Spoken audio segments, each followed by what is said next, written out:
So now I'm going to show you the other method of performing this multiplication. Alright, so as before, we write the two-digit number first, okay, followed by the single-digit number below. Again, the ones and ones-digit numbers must align.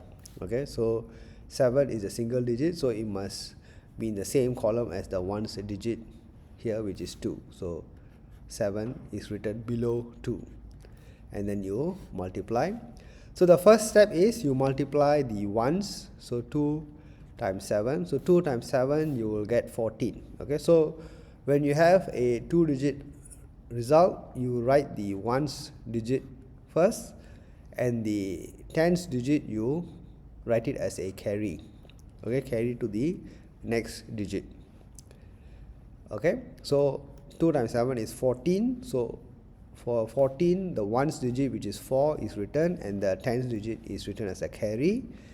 Next, you perform the multiplication between the tens place value number and the single digit. So 6 times 7. So 6 times 7 is 6 times 7 is 42. Okay, so 6 times 7 is 42, and then I add a 1. Okay, so what I need to do is I need to add with the 1 over here. Right, so that is how the carry is used.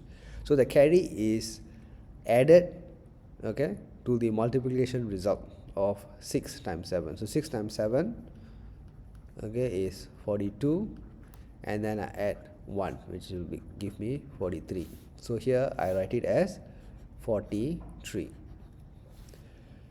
Okay, so that is the final answer for 62 multiplied by 7, 434.